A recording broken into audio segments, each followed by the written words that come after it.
Je vous salue dans le puissant et précieux nom de celui qui nous a rachetés, qui se nomme Jésus-Christ de Nazareth. Je viens m'adresser à vous avec un très grand plaisir parce que Dieu a une très bonne nouvelle une fois de plus pour vous. Mais avant cela, allons-y dans les Écritures, dans le livre de 2 Rois, nous lirons le premier verset et le verset 14. Naaman, chef de l'armée du roi de Syrie, jouissait de la faveur de son maître et d'une grande considération, car c'était par lui que l'Éternel avait délivré les Syriens. Mais cet homme fort et vaillant était lépreux. Il descendit alors et se plongea 7 fois dans le Jourdain, selon la parole de l'homme de Dieu, et sa chair redevint comme la chair d'un jeune enfant, et il fut pur. Alléluia. Quelle merveille, quelle gloire. Pour ceux qui ne connaissent pas l'histoire, la Bible parle ici d'un général de l'armée syrienne qui était complètement lépreux et qui a été invité à aller voir un prophète en Israël. Une fois arrivé sur place, l'homme de Dieu lui intima l'ordre par le canal de son serviteur d'aller se plonger, se baigner dans l'eau du Jourdain 7 fois. Au début, le général s'est mis en colère, ne croyant pas que cela puisse résoudre son problème. Cet homme, tout à fait ignorant de la puissance de Dieu, ignorant de la gloire de Dieu, va se décider de retourner dans son pays sans faire ce que l'homme de Dieu lui a demandé de faire.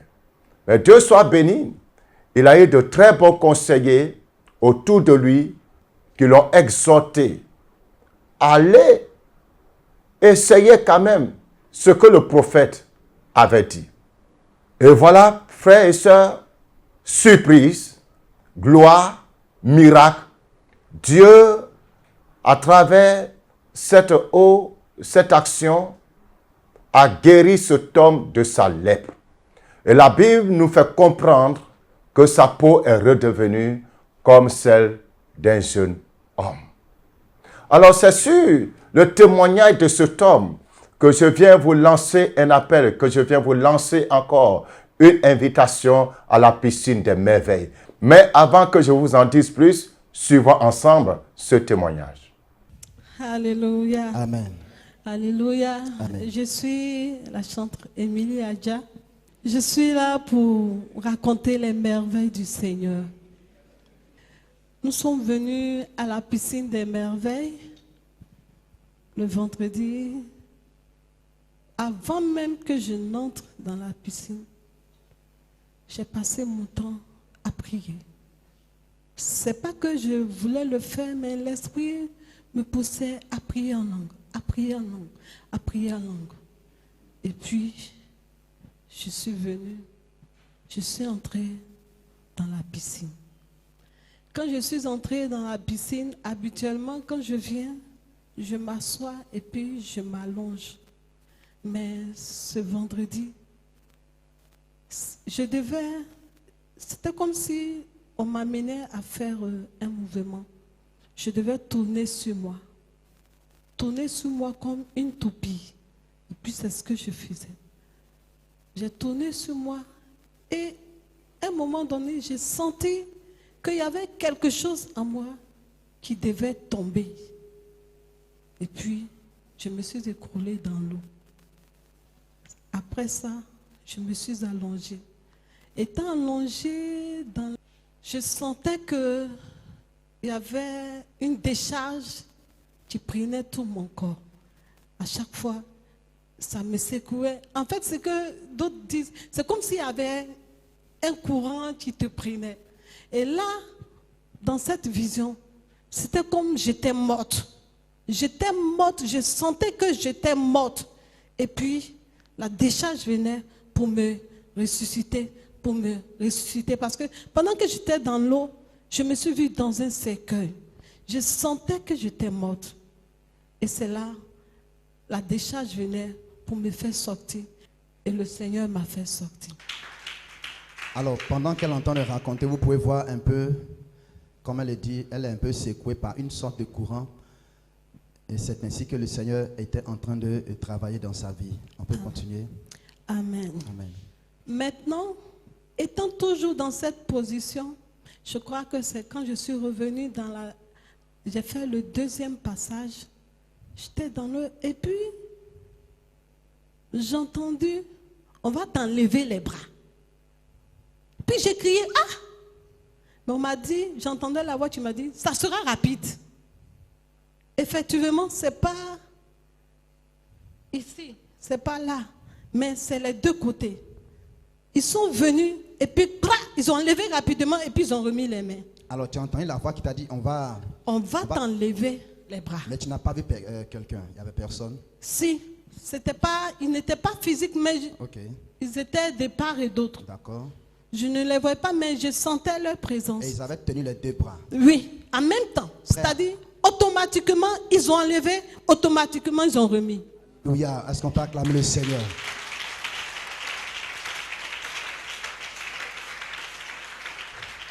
Parce qu'ils m'ont dit, ça sera rapide. Donc, entre l'information et puis l'action, il n'y a pas de temps. Pas de temps. Amen. Et puis ils ont remis. Amen. Et puis, pourquoi le Seigneur a travaillé dans ma vie concernant mes bras? C'est que ma main, quand ma main touche de l'argent, 500, il n'y a pas de problème. 1000 francs, il n'y a pas de problème. Mais quand on va à 5000, 10 000, il y a problème. Je sens des démangeaisons dans ma main. Énormes. Des démangeaisons. Quand je sens que s'il y a une forte somme d'argent qui doit venir dans ma main, ça commence, ça se signale. Ça se signale. Je vends, je ne m'habille pas, je ne fais rien à l'argent. Je ne fais rien. Maman me dit, mais prends un cahier, écris, il faut bien écrire. J'écris ça, mais il n'y a pas bénéfice, je ne vois rien. Et donc, quand vous recevez l'argent, pas de 5 000 francs, ça se... Quand ce sont les fortes sommes, avant que ça n'arrive, ça commence à se signaler dans ma paume. Oui. Votre paume commence à vous démanger. Oui. Et automatiquement, lorsque vous recevez l'argent... Oui. Quand ça fait ça, et l'argent vient, je dis, c'est parce que l'argent devait venir. Donc la conséquence de cette démangeaison, c'est qu'une fois que vous recevez l'argent, ça s'évanouit. Vous ne savez pas où vous mettez l'argent. Ça passe dans ma main et puis ça va ailleurs. Je paye toujours ce que je dois payer pour continuer le commerce. Ça vient, mais c'est-à-dire que gagner l'argent, si j'ai trop gardé, peut-être 25 000, je mets ça à côté, mais 25 000 là, ça ne reste pas. Est-ce que vous avez trouvé ça normal? Est-ce que vous avez prié contre ça avant de venir à la piscine? J'en ai, parce que ça me fatiguait tellement, j'étais tout le temps frustrée, puis je pleurais dans mon fond intérieur. Donc ça envoyait des frustrations. Oui, ça, des frustrations. Parce que mon mari me reprenait, il me dit, mais il faut bien faire. Mais je lui dis, je fais, mais je n'y arrive pas. Donc je gardais ça pour moi-même. Et une fois, j'ai rencontré papa, je lui ai parlé de ça. Il m'a dit, ça, c'est quelque chose de très, très sérieux. Ça doit être dans ton sang. C'est ce qu'il m'a dit. Ouais. Et puis, nous sommes venus à la veillée des hommes d'affaires. Nous avons prié. Et à un moment donné, il m'a dit, viens ma fille. Je suis venue. Et puis, il a mis une somme dans ma main. Quand il l'a mis, je sentais... Il a mis une somme, combien par exemple? 10 000. Ok, 10 000 que vous ne pouvez pas attraper au départ. Il a mis 10 000 dans ma main. Il y avait des actions qui se passaient. C'est-à-dire, je sentais que je jetais l'argent. Oui. À chaque fois qu'il met dans ma main, l'esprit m'amenait à jeter l'argent. Oui. C'est qu'il y avait quelque chose qui se passait. Après... Alors, quand vous venez voir l'homme de Dieu, quand il vous appelle à la rencontre des hommes d'affaires, il met dans votre paume l'argent que vous n'avez pas l'habitude, ou bien cet argent-là, 10 000 francs. Voilà, c'est plus 10 000 francs. Et maintenant, des choses commencent à se passer, c'est ça? Oui. Un peu plus. Il a prié pour moi, et puis je suis restée toute seule là. Est-ce que vous avez jeté l'argent, mais l'argent est resté dans votre main? L'argent n'est pas resté dans ma main. L'argent n'est pas resté dans ma main. C'est à un moment donné, quand il a versé de l'huile sur l'argent, que j'ai attrapé. Mes deux mains se sont collées comme ça jusqu'à un certain moment. Et puis, je demandais au Seigneur, mais qu'est-ce qui se passe? Quelle est la source de tout ça? Et puis, j'ai entendu dans mon esprit, l'esprit disait, ton père voulait être riche. Wow. Ton père voulait être riche. Donc, il allait me chercher. Wow. Alléluia. Est-ce qu'on peut acclamer le Seigneur pour cette révélation?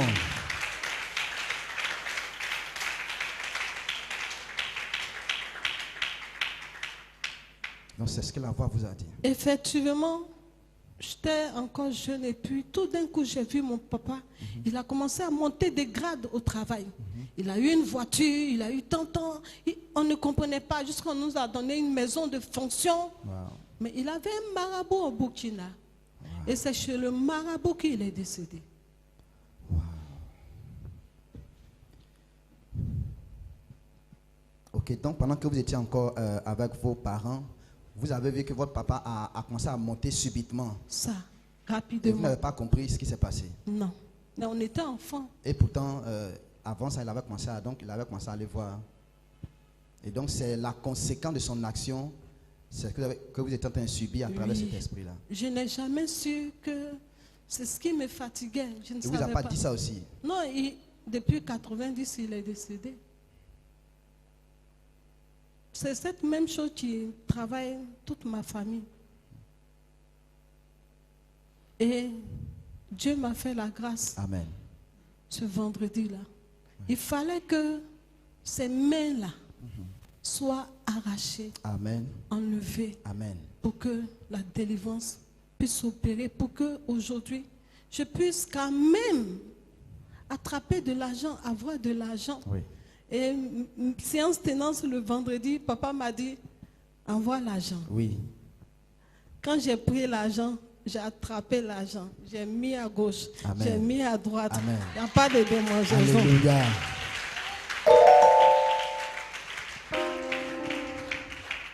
Alors, donc, ce sont les images. 10 000 francs qu'elle ne pouvait pas tenir avant. Voilà. Elle a dit, elle est en train de dire que ça la démangeait. Une fois qu'elle a dans sa main une somme de 10 000 francs, une forte somme en tout cas. Mais maintenant, après, donc, l'action, après la prière de notre papa, c'est devenu chose possible maintenant dans sa vie. Elle peut tenir un billet de 10 000 francs sans problème. On acclame le Seigneur. Voilà, nous revenons rapidement pour donner donc l'occasion à notre jeune sœur, la chante Adja Emily, de terminer son témoignage. La suite, c'est que la conséquence de la prière et de l'action du Seigneur, il y a quelque chose qui s'est passé. Est-ce qu'on peut en savoir plus? Je suis allée à la maison et puis le matin, comme je l'ai dit, je cherchais un fonds pour pouvoir vraiment gagner ma table. Quand on a commencé à prier, papa nous amène à prier pour les hommes d'affaires. Ça aussi, il y a un témoignage. Subitement, comme ça, j'avais envie de vendre des vivriers. Je prends, je mets. Mais la chose, c'est que je n'avais pas de fonds. Quand je prends, je gagne 1000 francs. Je prends la tomate et puis je dépose. Je disais au Seigneur, comment j'ai fait pour avoir de l'argent, assez d'argent pour gagner ma table. Et après la piscine, je suis allée à la maison. J'ai pris mon portable, j'ai dit, est-ce que je peux faire un prêt, est-ce qu'on va me donner? Mais j'ai lancé, et puis je vois, on m'a dit, on vous accorde ce prêt.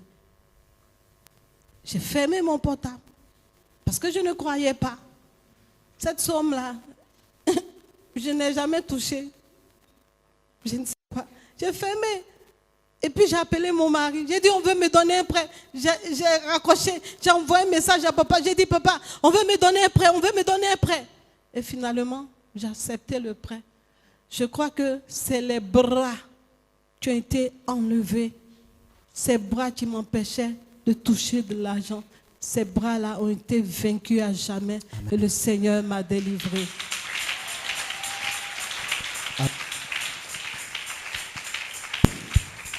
Alléluia. Juste après que le Seigneur ait opéré le miracle dans sa vie, ait changé ses deux bras, les bras qui ne pouvaient pas tenir l'argent. Elle a fait une demande de prêt et le prêt lui a été directement accordé. Ce qui l'a surpris, ce qui l'a étonné, quelque chose à laquelle elle ne s'attendait pas, mais c'est le miracle, c'est la suite du miracle donc, qui s'est poursuivi dans ses affaires. Est-ce qu'on peut acclamer le Seigneur pour cela?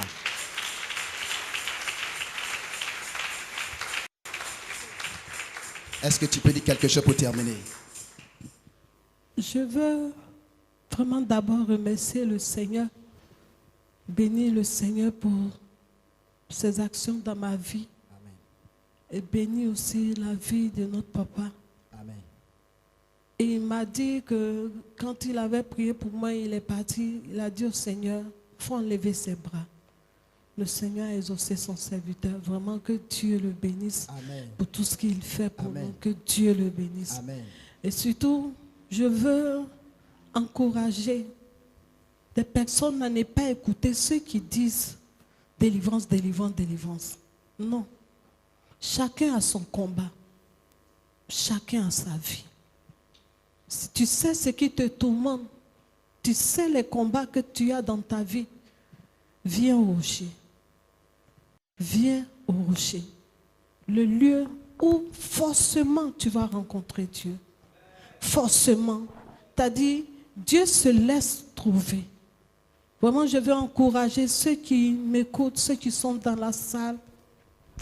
Levez-vous et puis venez aux programmes qui sont lancés.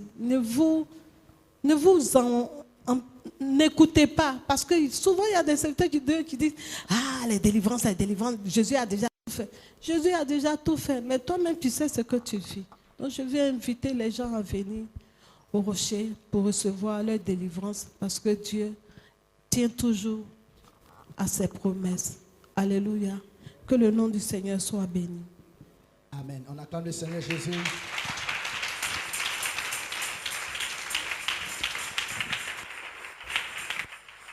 Alléluia. Gloire au Seigneur. Bien-aimés, comme vous venez de le voir, cette personne, tout comme Naaman, avait une lèpre dans sa vie. La lèpre de Naaman était visible sur son corps, mais cette personne qui vient de rendre son témoignage, sa lèpre était plus profonde, une lèpre spirituelle, une lèpre invisible. Aucun médecin ne pouvait détecter cette lèpre et personne ne pouvait lui accorder la guérison et la délivrance. Seule la puissance de Dieu pouvait agir pour libérer et transformer la vie de cette bien-aimée. Et je crois que toi qui me suis, toi qui m'écoutes, tu as une lèpre dans ta vie. Tu as une situation dans ta vie qui t'empêche d'être heureux, qui t'empêche d'être heureuse. Une situation peut-être que personne ne connaît, que tu n'as jamais raconté à qui que ce soit, mais qui te ronge à l'intérieur de toi. Une situation pour laquelle tu as peut-être parcouru des nations et des hommes de Dieu sans obtenir gain de cause. Bien-aimé, ne cherche pas plus loin, parce que tout juste là, à côté de toi, ici, en Côte d'Ivoire, à Abidjan, se trouve le lieu de ta solution, la piscine des merveilles. Alléluia. Comme tu viens de l'entendre à travers ce témoignage, des multitudes de personnes sont passées par cette piscine, ont été transformées, ont été délivrées, ont été restaurées. Des gens ont été guéris instantanément. Des problèmes de paralysie, des personnes guéries, des problèmes d'yeux, des personnes ont reçu la guérison, des problèmes d'audition. Et des multitudes de guérisons se sont opérées dans cette piscine. Veux-tu faire l'expérience? Veux-tu essayer aussi comme Naaman? Je sais que lorsque cet homme venait, c'est sur insistance de ses conseillers qu'il allait quand même se jeter dans l'eau. Mais Dieu l'a surpris. Pourquoi? Parce que le prophète avait parlé, l'Esprit avait parlé. Bien-aimé, je suis le sacrificateur de l'Éternel, le docteur Bongé Joachim Kessé. Je viens m'adresser à vous selon l'ordre de l'Éternel. La piscine sera dressée pour vous à partir du 8 jusqu'au 10 décembre prochain. La première étape, et après cela, nous aurons une autre petite saison du 16 au 17. Donc, pour le mois de décembre, nous aurons 2 programmes qui sont projetés par le Seigneur pour vous faire du bien. Du 8 au 10 et du 16 au 17. C'est le moment, c'est dès maintenant qu'il faut s'inscrire C'est dès maintenant qu'il faut appeler au numéro qui s'affiche pour avoir plus d'informations sur comment participer à la piscine. Pendant ces 2 périodes, le Seigneur va encore étendre sa main pour apporter guérison, délivrance, restauration spirituelle, restauration financière, restauration dans les entreprises, dans les projets, restauration dans le corps, dans la santé. Oh my God, ce sera un grand moment de la manifestation de la puissance inouïe de Jésus-Christ de Nazareth qui reste toujours le même, qui n'a pas changé. Ne vous faites pas raconter l'histoire, ne vous faites pas raconter les témoignages des autres. Venez vous-même expérimenter cette puissance de Dieu pour raconter vous aussi votre propre témoignage à la gloire du Seigneur Jésus-Christ de Nazareth. Shalom. Merci de nous avoir suivis et abonnez-vous à Rocher des Nations pour plus de vidéos.